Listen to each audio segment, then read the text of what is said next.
Welcome, all of you. I'm so glad to see you here tonight and to have the opportunity to chat with you. Put the water here before we throw it off.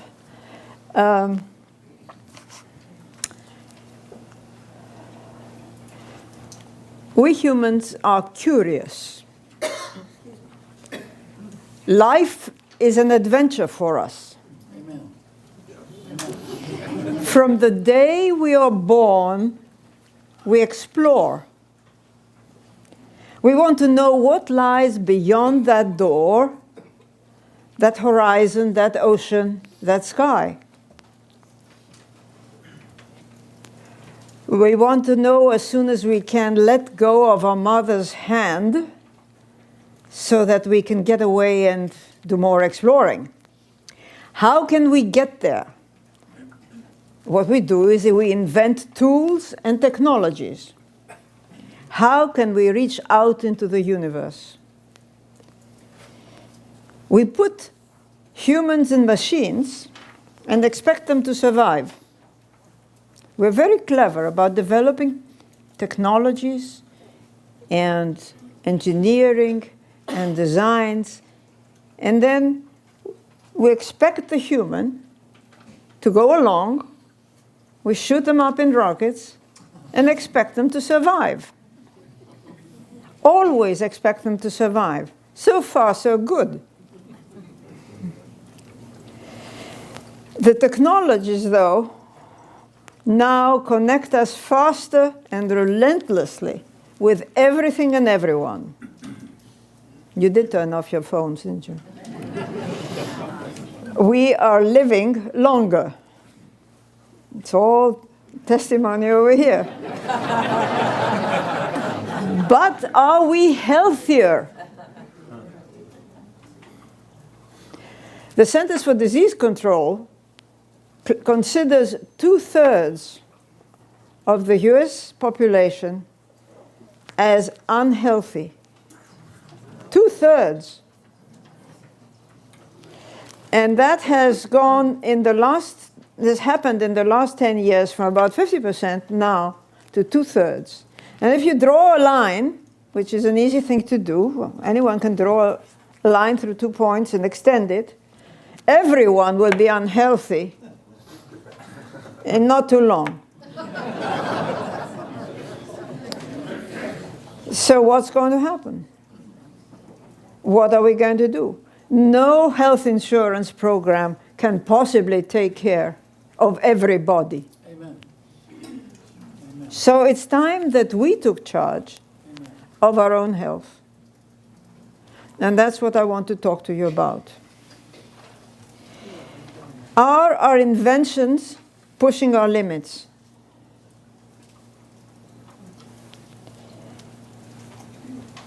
Our brain is overloaded, and our body is unloaded. Remember that. I will repeat it because I want you to remember it as I go through the rest of my talk. Our brain is overloaded. We know every child that walks around with a message device or whatever, a texting device, 24 hours a day, from babies. The brain is overloaded, but our body is unloaded. And we'll talk about this. We are not adapting well to modern life. At what point do we break down? What will it take to survive, to adapt, to thrive? What is the solution? As these thoughts are becoming the everyday conversation in modern life, I realized I was sitting on answers to some of these questions and solutions that came from a most unlikely source. Space. Who would think? As we live in planet Earth, our development, growth, and lifespan are influenced by 4 fundamental forces of nature: gravity, electromagnetism, including light, and strong and weak nuclear interactions. All these factors influence our life in this planet. Gravity and light, we now know, are crucial to health as well as to behavior. Now, when I went to school, and I imagine when you did, you learned about gravity as the force that makes apples fall off trees. It's a good way to remember them. Yes, Newton came along and explained the laws of gravity, and Einstein and the rest of them, and we knew that plants,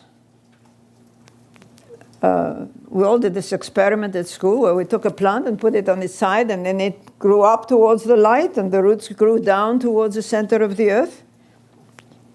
And it's very simple, really. That's all there is to it. But what about us? Does it affect humans? And if so, how? Well, from the moment we are born, from the relative weightlessness of our mother's womb, remember that.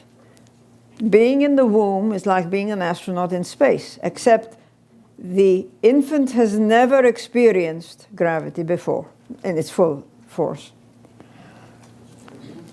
As a child, we use gravity to grow and develop, to strengthen our neck. You know how a baby is born and you have to support its neck? We have to strengthen the neck muscles so that it can hold this weight of the head and hold it up. Gravity pulls everything in one direction only, downward, towards the center of the earth. That's all it does. It's a force that pulls in one direction only, downward. We call it G sub Z. Z denotes the vertical direction. As children, we use this gravity stimulus to play. Play. All physical fun activities, all the physical fun activities we indulge in involve gravity. Gravity is our source of fun, of excitement.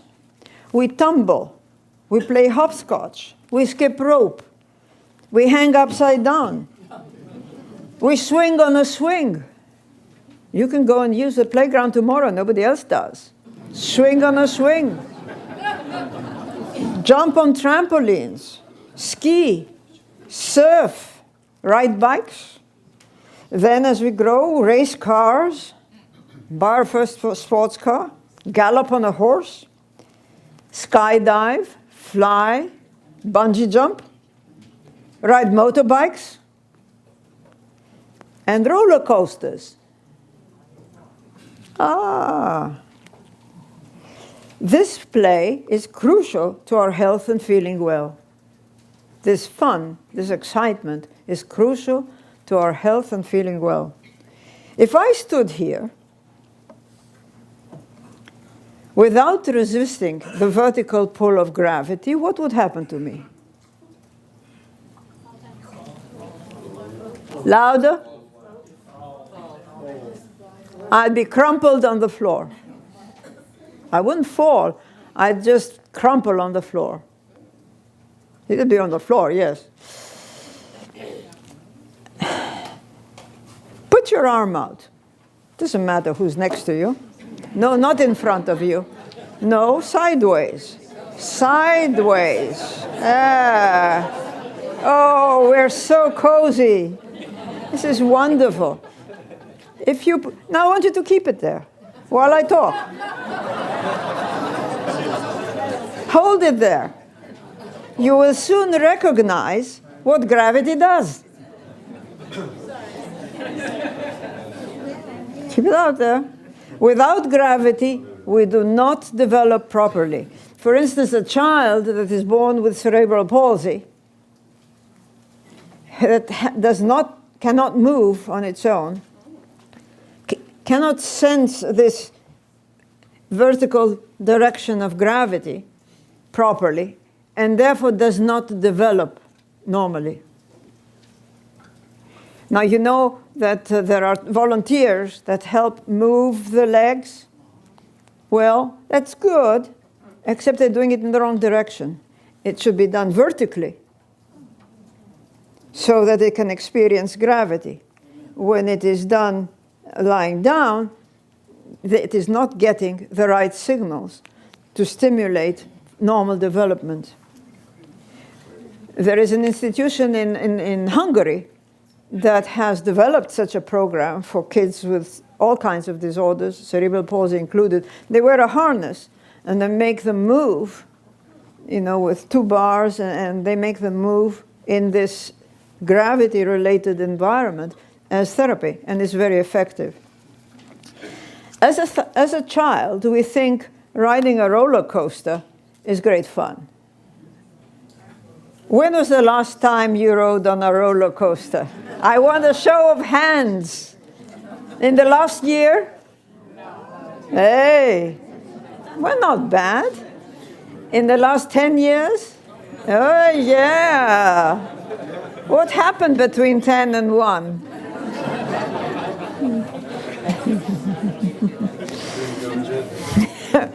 As we grow older, we may not think that riding a roller coaster is that much fun. So from being our friend, it begins to be our enemy. So as we age, gravity becomes the enemy that drags everything down. Everything.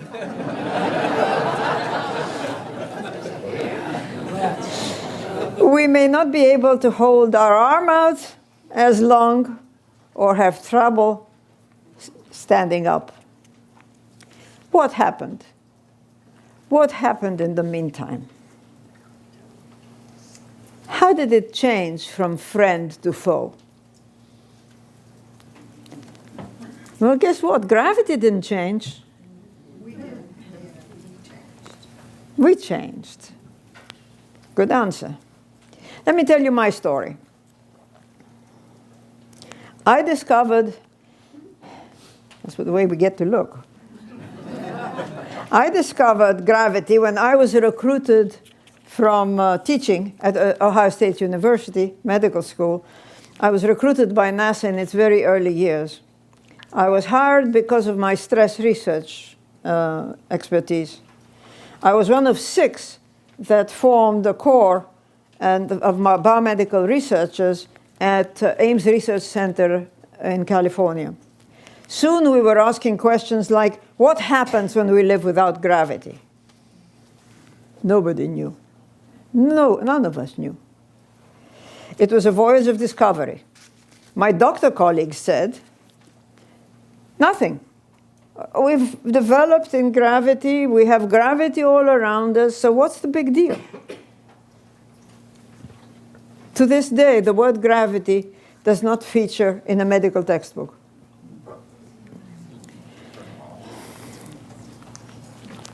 What happens when we live without gravity in space, or as we call it, microgravity, because it is not total absence of gravity? For starters, we have no weight. We have mass, but no weight, no load. Fluid shifts upward when they go into space. So blood and fluids shift up towards the chest and head because it's not pulling down to the feet. And as it does that, it distends the blood vessels in the neck that have sensors that tell our body how much volume, how much fluid volume we have. And suddenly, with all this shift up towards the neck and the head, we feel the sensors say you have too much. Let's get rid of the extra. And the way you get rid of the extra is you pee. And so that's number one.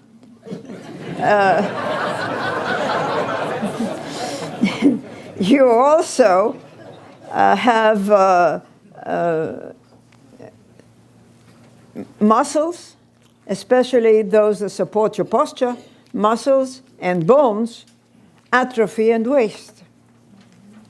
In space, there is no up or down. They don't feel any different in space. They just don't feel as if it's up or down until they see the racks that, of course, are fixed, or a crewmate that might be going by. It is gravity that gives us our sense of direction and acceleration. Without those, we have no sense of balance and coordination. Astronauts exercise. They exercise a lot. We have no information on the health of the astronauts in anyone who has not exercised. So all the data that we have about bone loss and muscle loss and relative dehydration because of the reduction in plasma volume and how the heart changes and so on is in the presence of everyday rigorous exercise. The Russians have exercised as much as 4 hours a day. Okay? And we still see all these changes that are reported. And we used to think that they would eventually stop, but they keep going. You keep losing, and you keep losing. And we haven't reached a plateau yet. Yes, astronauts exercise a lot. You can maintain aerobic capacity for a while. But the heart gets smaller. It pumps less efficiently. We call it stroke volume, and cardiac output is reduced. The lining of veins, the endothelium, is thinner. The immune system is suppressed. The motility of your gut and the absorption of food, substances, and medications, if you need them, is decreased, and so on and so forth. Every system, every cell in the body is affected. Every cell in the body is affected. And then on your return, these are Russians returning in Siberia after 3 months in space. As you can see, a couple of them have passed out. That's not uncommon. They feel very heavy and weak. All male, all females, and half of the males pass out on standing when they return. So their blood pressure regulation is inefficient. The skin becomes more sensitive to touch. The soles of the feet hurt, as do joints. Sleep, vision, and hearing are all affected. So, and you can get back pain, because when you go into space, you are not pulled down, so the vertebra lengthen, you grow taller. That's the good news. And then when you return, whammo! Suddenly, they are compressed. And what's happened is that the little muscles that support the spinal column have weakened, so they're not holding the spine, and you get this compression. Compression means pain.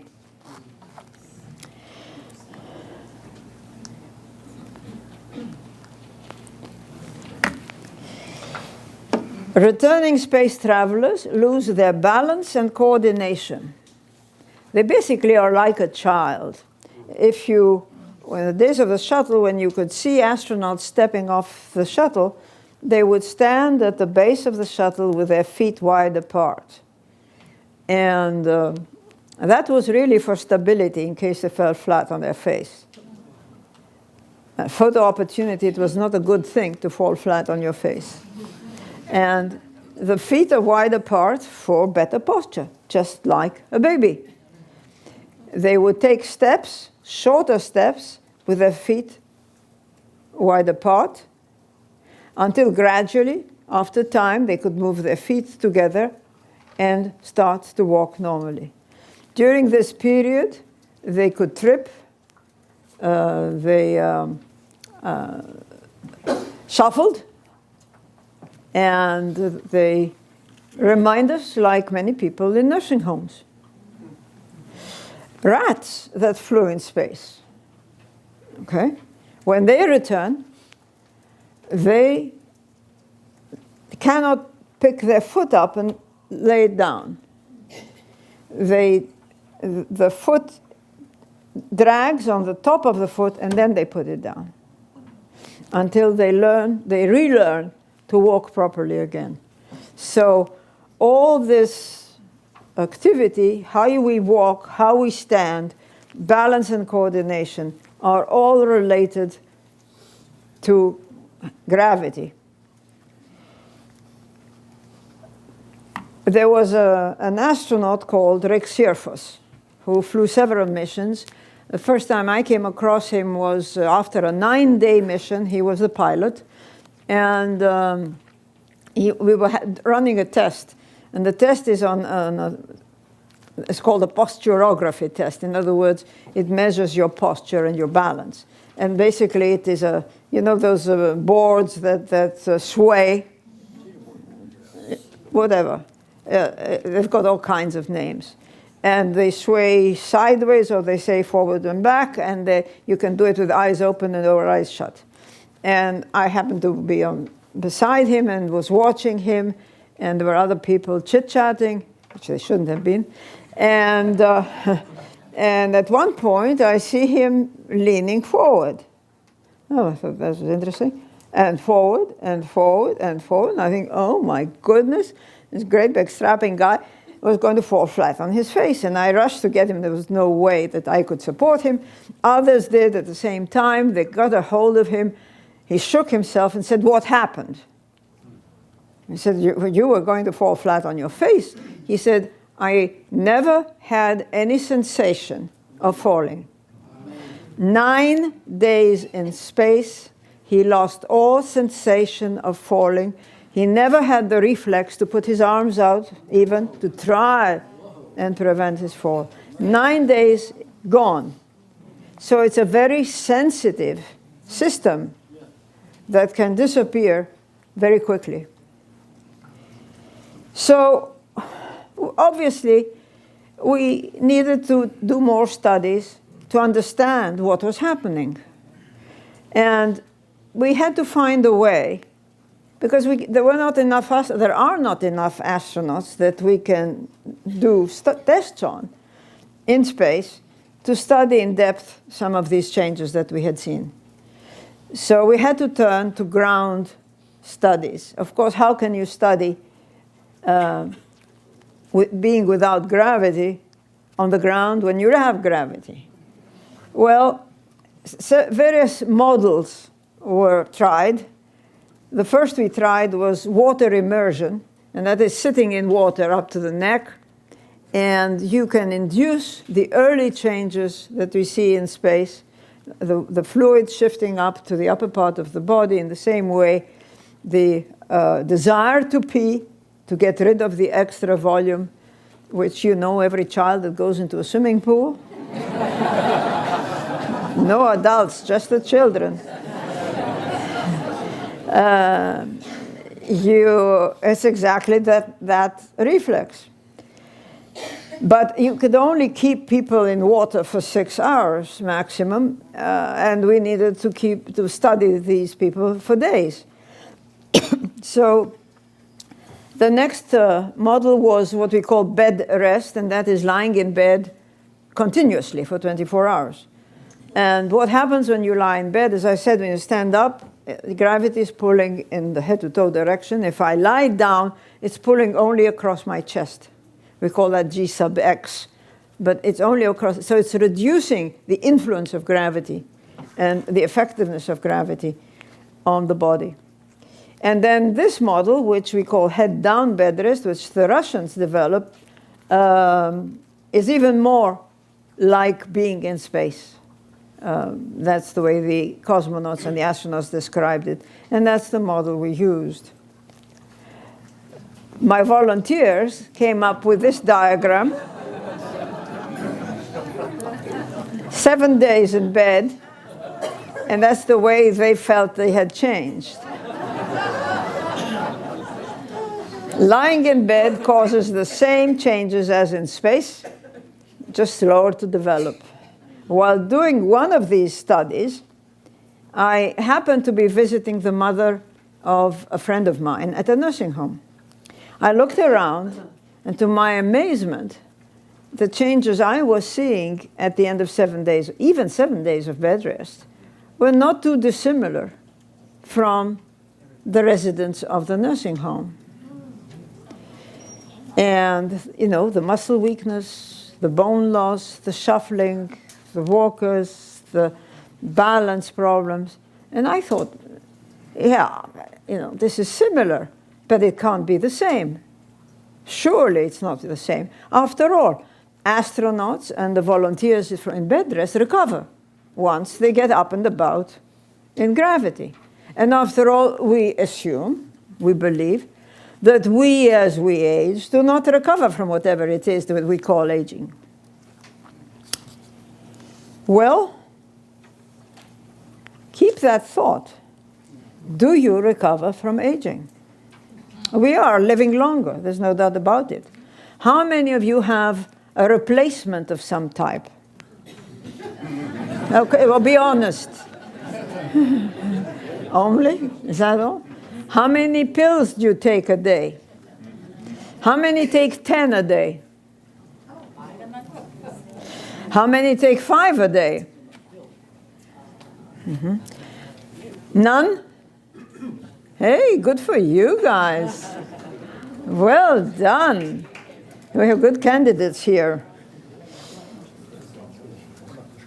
Yet, we are unhealthier.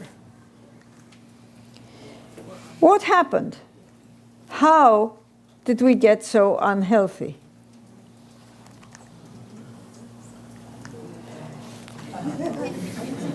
This is our ancestor. You don't recognize him? We took our ancestors' genes and plonked them in front of a computer or a television set in a nice, comfy chair, or put him in a car or a train. We sit now continuously anywhere from 5 to 10 hours a day.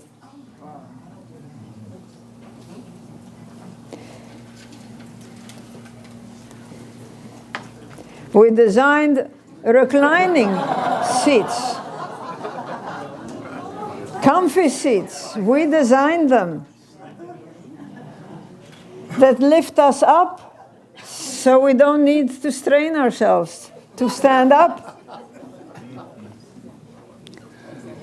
We sit for endless hours, and when we do sit for hours, we begin to stoop and slump, and our body deteriorates rapidly. Within 30 minutes of sitting, not 5 hours, 30 minutes, you can measure an increase in triglycerides. Oh, wow. Oh, wow.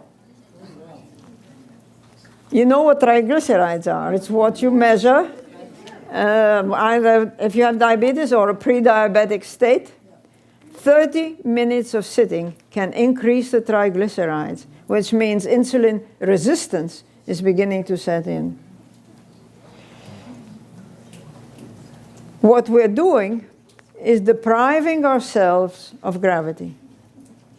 Sitting is now considered an independent risk factor, much like smoking, for illness such as diabetes, obesity, cancer, cardiovascular disease, pain, and premature aging. And each of these has been studied, and there's data on it.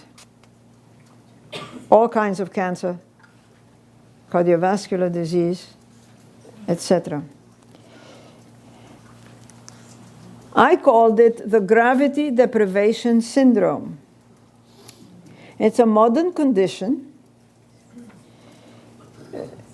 where space, lying in bed, as my subjects do, continuously, or sitting, over there, our ancestor, for endless hours, all induce the same aging symptoms, here down below, either because, like astronauts in space, they live in less gravity, or because we on Earth don't use gravity, or use it less. In the microgravity of space, we now know that, at least for bone, we see age-like loss of bone developing 10 times faster than it does on Earth. 10 times faster than it normally does on Earth. We normally say we lose about 1% a year. Astronauts lose about 10% a year. And some lose a whole lot more. So in a way, space can be used as a model of accelerated aging that we can use to study how we will be at a later stage. Changes with prolonged sitting or lying in bed are extensions of space or continuous bed rest. We think of aging as irreversible. Aging in years is not changed, but its symptoms can be delayed or reversed by lifestyle choices. Amen. And that's what I want you to, the message I want you to take away. No. I must have gone. There we go. We use gravity to develop and grow. If you look at the dark black line during development from 0 to 20, or 1 day to 20 years of age, at peak development, we use it to grow and develop as we're a child. And then at peak development, say around age 20, our health goes downhill, black line, until we hit what is called the risk zone. By the way, this chart was developed by a man who was the head of aging studies at the World Health Organization called Alexander Kalachi. I adapted it for gravity and other conditions. He was looking at aging. But basically, he said we go downhill, and risk zone we hit around the age of 80, generally speaking, more or less. Now, if you use gravity less, if you're a low gravity user, if you sit a lot or lie in bed a lot, then you hit the risk zone a lot earlier. And if you learn to use gravity more, as I hope you will have learned by the end of this talk, then you can put off reaching the risk zone well into almost 100 or even beyond. It is possible. It's better if you start early, but you can start at any point and change that curve. How come we use gravity less? Modern inventions have robbed us of our daily dose of gravity. The invention of the electric bulb, where we could stay awake and work throughout 24 hours. The invention of the chair that you're all sitting on. Appliances of all kinds, technologies that we are told are designed to make our life easier. That's what the commercial says. Every time they invent something, it's designed to make your life easier. What does easier mean? That's the enemy. One day, a few days closer to you know what. They have robbed us of the habitual movement our parents and grandparents used to do in the course of living their daily life. I don't want to go to the river to wash clothes. I like my washing machine. But, I don't have to wash. And I don't have to go and hang the clothes out to dry. Some places they don't even permit you to hang your clothes up to dry. But every little bit that we did, or that our parents and grandparents did, all work towards their staying more active and healthier. We, at our age, almost all of us, some are younger, are lucky because we have grown up with that ethos of moving as a habit. And therefore, we continue to do it to some extent. It's just a question of reminding ourselves, it's like brushing our teeth, that we need to move. The baby boomers and the rest of them that are coming behind, and therefore we're living longer. We are the ones who are living longer. The ones who come behind us are hitting the risk zone much earlier. We have kids with stroke and diabetes and obesity now. They don't even develop properly. Today, work, recreation, and entertainment are designed to minimize moving. Amen. Office design with cubicles, television remotes, appliances, you name it. You can make your own list of favorites. We now have cars that drive themselves. How clever can you get? And supine workstations like this one. Just like my bed rest volunteer. They never read that work. There is much emphasis on what sitting does when you sit for many hours on end.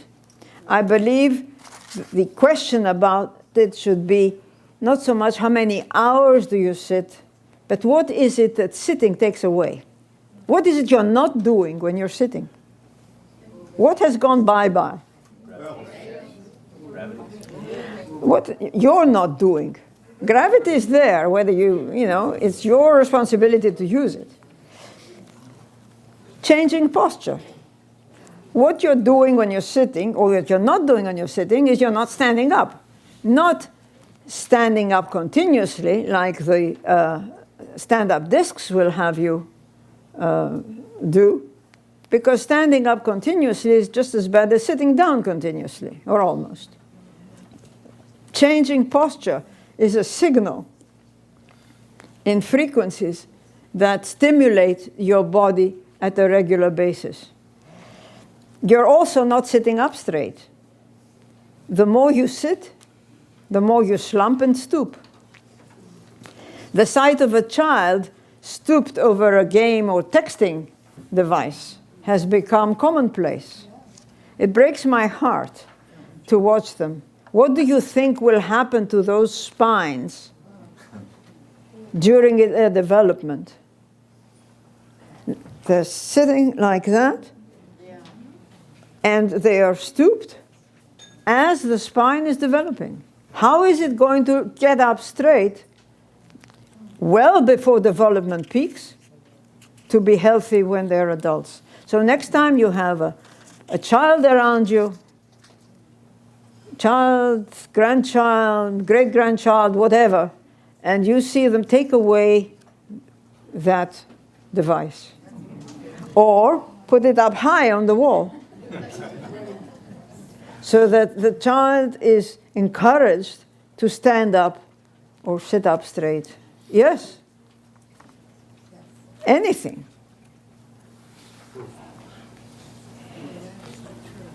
I did a better study that showed that standing up throughout the day, many times, was more effective in maintaining health than walking every hour or exercising once a day. How many of you exercise?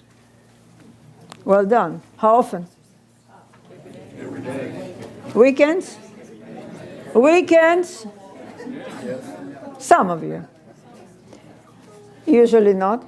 Half an hour? An hour? You're very good.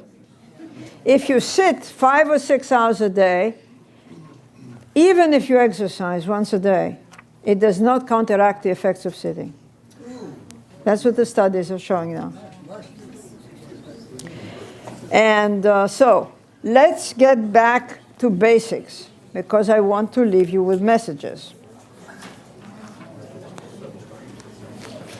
As the Earth rotates around the sun and around itself, we have night and we have day. And we have light and we have darkness. And pretty soon it is going to be dark. And what do we do when it goes dark? Watch TV. Hopefully at some point we go to bed and we sleep. And we sleep better if it is dark. And we lie down to sleep. And that's in the G sub x direction that the gravity is pulling, just like in my bed rest studies. We reduce the influence of gravity when we lie down to sleep, and gravity is only pulling across our chest. Then, sorry, that was the sunset. That's the bed rest. Then the sun rises as the Earth rotates. We see the sun rise. We have light. We call it day. What do we do? Before we get up, what do we do? Before we stretch, what do we do? When it's daylight, what do we do? Bingo! We wake up. Good job. We wake up. And then what do we do? Coffee. You can't go from wake up to coffee. You do something in between.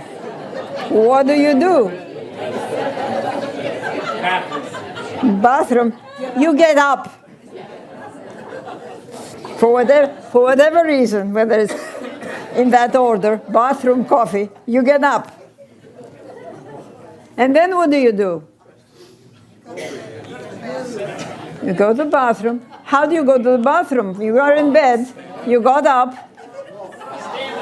You move. You move. You wake up. You get up. You move. The light comes on. Wake up. Get up. Move in that order. What you do in between and why you do it is a different matter. We use gravity. And what does that mean? I want to give you some tips to take away with you to help you remember. Think of yourself as a pole dancer.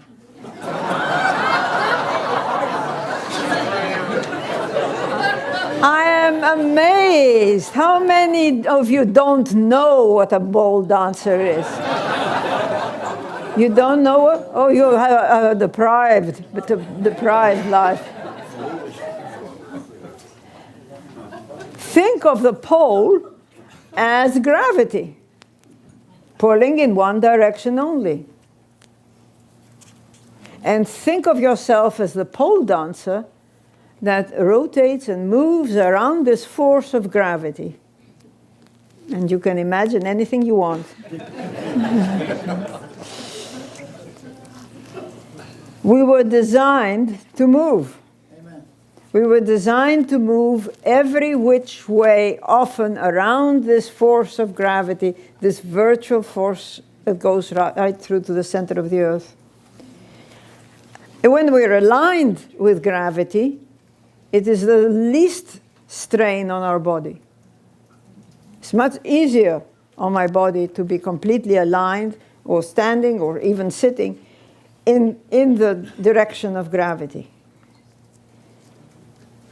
Older people walk. I see these ladies go by every day on a regular basis by my window, and they're walking. And I think it's wonderful. However, they're looking at their feet. Have you seen older people, even younger people, walking with their heads down? Well, guess what happens? Gravity is now pulling anything that protrudes. What's aligned with gravity is fine. But anything that protrudes is going to be pulled down. Guess what that will do?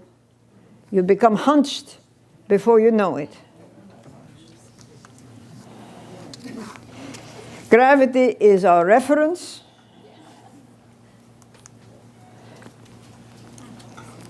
It's our reference. It gives us our sense of direction and acceleration. It stimulates every cell in the body mechanically. It pushes and pulls our skin in every direction, depending on how we use that unilateral force. We use it to etch brain maps that tell us where we are relative to our environment. If I told you to shut your eyes and touch your nose, go ahead, do it. How many missed? Be careful. My doctor told me it's an early sign of Alzheimer's. I don't want to worry you, but, you know.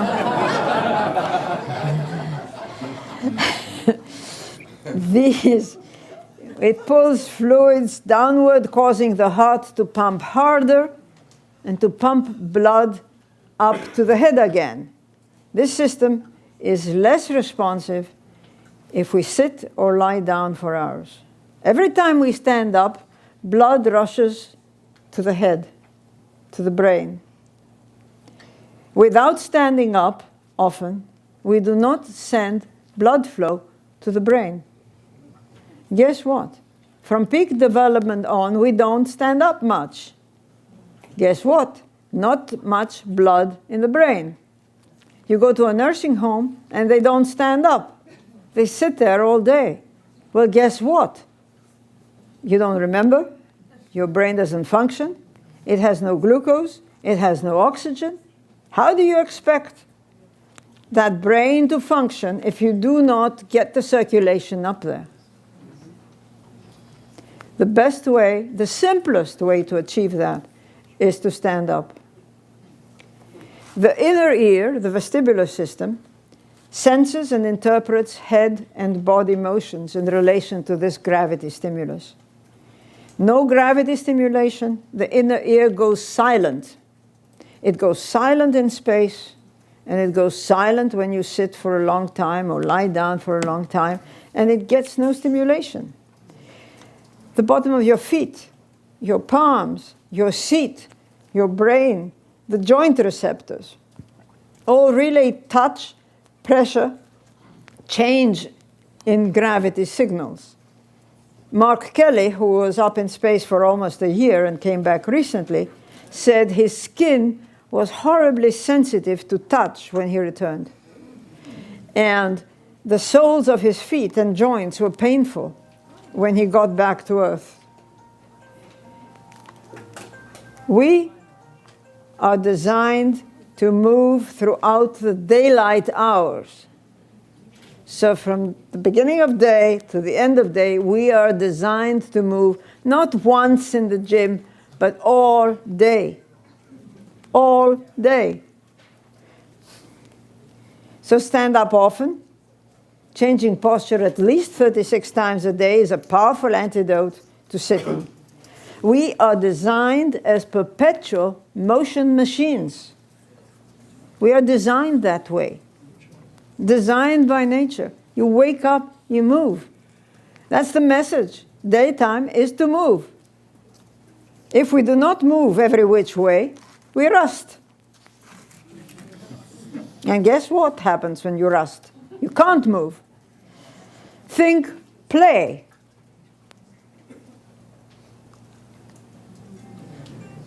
Jump on a trampoline. Be a child again. In Germany and in Finland, there are senior playgrounds.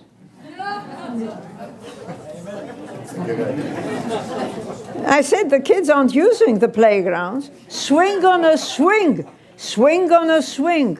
Nothing will happen to you. It's fun. Go use it, and it stimulates your inner ear. It's a great vestibular stimulus. A rocking chair is not bad either, but a swing is a far better stimulus. Gravity is a universal stimulus to keep your brain maps resilient responsive and to get blood to the brain. And of course, don't forget, it's our source of fun, so enjoy it. In fact, gravity is our tuning fork. Think of gravity as a tuning fork. You know, you tune your piano, and if you don't tune it, it makes awful noises. That's how the body is when you don't tune it. The gravity, force of gravity, is your tuning fork. Tune your body with high frequency, low intensity motion. Keep your body tuned, make sweet music, and don't squeak. I heard a few squeaks around. When we sent humans to the moon and in space, we expected changes to return to normal after a few months. Not a bit of it. The changes are much more profound and lasting. Space is teaching us to live better on Earth. Do you have time for a story? The first book I wrote after I retired from NASA was called The G Connection, Harness Gravity and Reverse Aging, got an award from the International Academy of Astronautics, and they had a big dinner at the Reagan Building, lots of tables on the platform, and I was called up to receive the award. And the room was dark and the platform was lit. And after I received it, I made my way back to my table. As I made my way back to the table, I see this arm waving, and I tried to focus. And at this table, this guy stopped me, and he was in a wheelchair. That's all I could see, and he was frail. And he says, what's your book all about? I just talked about it. I said, it's about keeping you young as long as you live. Oh, yeah? He said. How? I thought, this isn't going well. I said, stand up every 30 minutes. And then I realized what I had said to a man sitting in a wheelchair. Okay, he says. So with that, I quickly went back to my table, and the young man, colleague at the table said, you know who that was?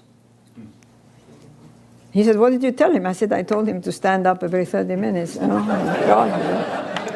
He said, that was George Mueller. Now, I don't know how many of you know the history of the space program.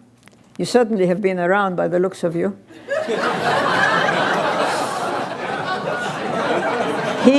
A very young George Mueller was known as Mr. Apollo, not because he went to the moon, but because he managed the project. He later became various layers of NASA hierarchy, and I had encountered him, and he was a rather sort of wry gentleman. And I thought, oh, dear. He said, 3 months later, I get this phone call from this colleague. He says, you won't believe this. He said, we were invited, my parents and we were invited to the Muellers for dinner. Oh my goodness. He said, we rang the doorbell, and much to our amazement, George answered the door. Hallelujah. No wheelchair, no walker. His father asked Mueller's wife, what happened? This is a sort of a miracle. Yes, I do miracles too.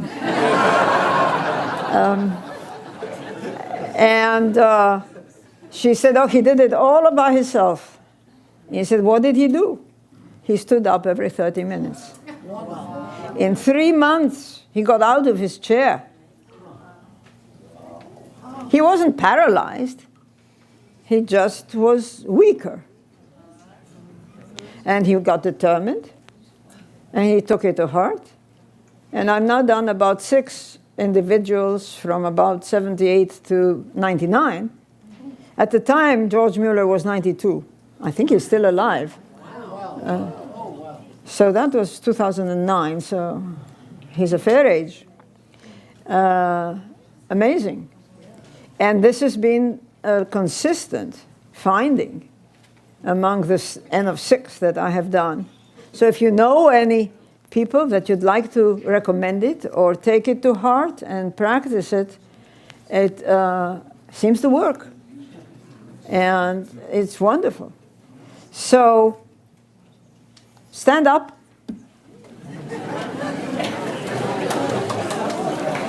Wave, wave. Very good. Applaud.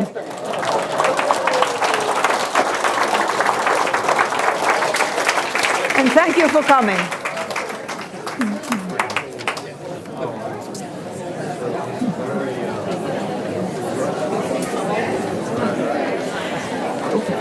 I will answer some questions if anyone is interested. Just a minute. Sit down and I will be able to see. Yeah. Because the microphone has to be brought to you. The couple back there, is it one question or two questions? One question here. Thank you, Michelle.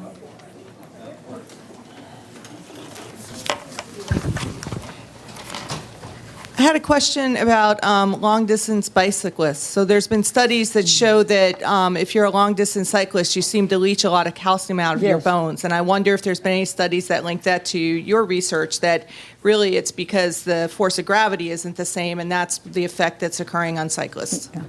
That's a very good question. I don't know of any studies. I do know about the calcium loss and the osteopenia, especially in the spine, in long-distance bicycle riders.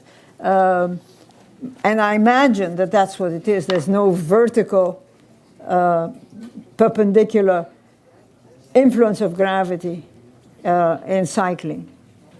And wonderful sport as it is, it doesn't really have the benefits of vertical exposure to gravity.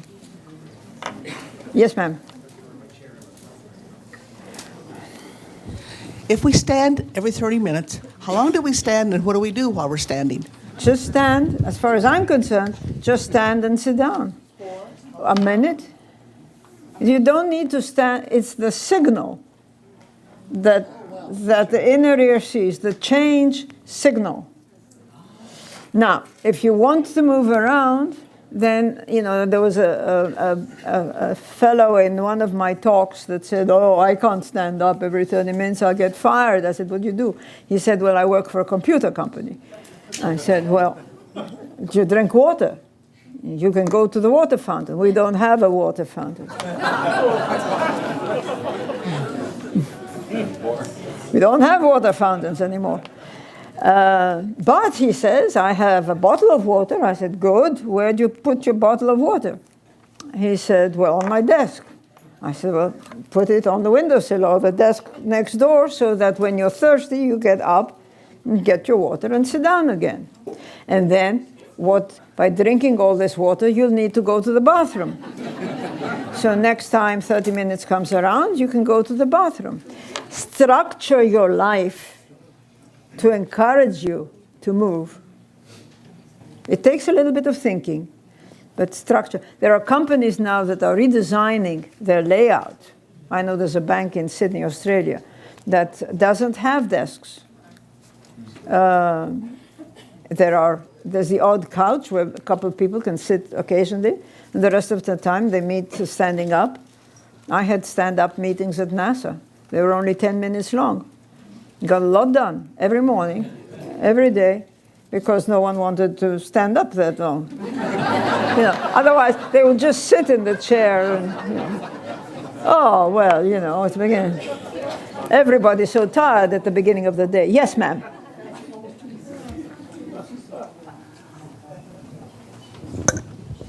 If you are in a situation where you do have to sit, do you have any recommendations for a particular type of a chair? Some years ago, there was I don't know what you'd call a round ball, and then there was the chair that had no back that you just leaned forward with your knees on some sort of a bench. Is there a kind of a trend or something you can talk about with chairs? I think there's been every conceivable design of chair that has been produced. If you can bring yourself to sit on a ball, I suppose it's good for your, and the stand-up desks are not bad, the ones that actually move very easily and you can put on any surface. So your table, or you can move it around, and they're light now, and you can move it up and down. But it still is contrived. There is a sway stool that is on one pole that I find rather good. But it doesn't matter, as far as I'm concerned, it doesn't matter so much about it. I don't think people who design chairs actually sit in them. And as I say, I was at talked at an ergonomics meeting in November, and there was a whole session on chairs and how each chair is for a different person. I mean, each person needs a different chair. Well, of course, a company wants to order 20 chairs or 1,000 chairs or whatever, all of one make, so not tailor-made. So unless you're going to develop your own chair and bring it around everywhere you go, which is not... But if you get up every 30 minutes, it almost doesn't matter what kind of chair you have. I find I tend to sit at the edge of the chair. I guess I'm a type A or something. But, and therefore it doesn't matter. I mean, if you're going to lean back on your chair, you're there for the wrong reason. I mean, you're not there to sit and relax. You're there to do something. You're there to work, unless you want to read or you want to relax and do that. But it's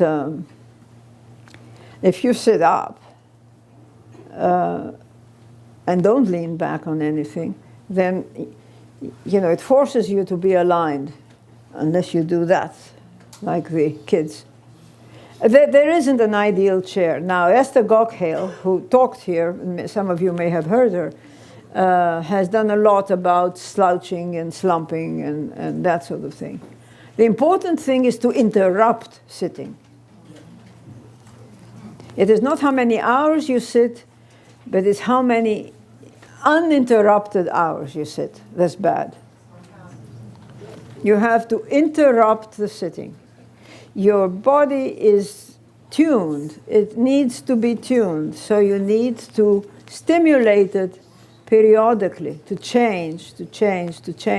Because by doing that, when you need to get up and chase that lion or whatever up the tree, then you're ready. You're tuned. But if you're just slouching, by the time you get yourself up and... one day I had at a nursing home, I had a lady who told me she was 100 years old, and she was fantastic. Her nails, her hair, she was lovely. And she told me she had worked for the Metropolitan Opera headquarters in New York, and she worked for the CEO. And there was a policy at the time, at the Met apparently, at 11 and at 3, everybody got up from their desk, went to the windows, in the days that they had windows, and they opened the windows, stood up, stretched, breathed deeply, and then went back and sat in their chair. Of course, she was what was called then a stenotypist, disappearing trade. And every time he wanted to write a letter, he would call her, so she would stand up, go to his office, and take dictation, come back, type it, take it back in. Well, you know how many times that? And she was as fit as a fiddle. So it's structuring your life somehow to incorporate movement. Well, let's take her advice and thank our speaker, and then we can all stand up.